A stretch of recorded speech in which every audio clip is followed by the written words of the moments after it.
Neat పరీక్షలో అక్రమాలపై నివేదికలు అందిన వెంటనే కేంద్ర ప్రభుత్వం స్పందించి కఠిన చర్యలు తీసుకుందని కేంద్ర పార్లమెంటరీ వ్యవహారాల శాఖ మంత్రి కిరణ్ రిజిజు తెలిపారు. ఈ వ్యవహారంలో 13 మందిని అరెస్టు చేసి జైలుకు పంపినట్లు చెప్పారు.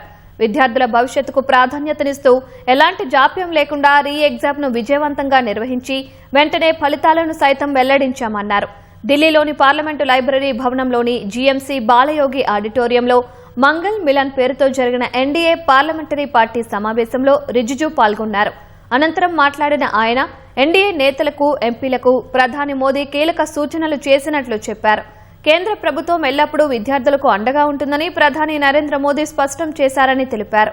నీట్ పరీక్షా పత్రాల లీకేజీ వ్యవహారంపై ప్రధాని తీవ్రంగా స్పందించారని, ఈ అక్రమాలకు పాల్పడిన దోషులపై కఠిన చర్యలు తీసుకోవాలని ఆదేశించినట్లు రిజిజు పేర్కొన్నారు.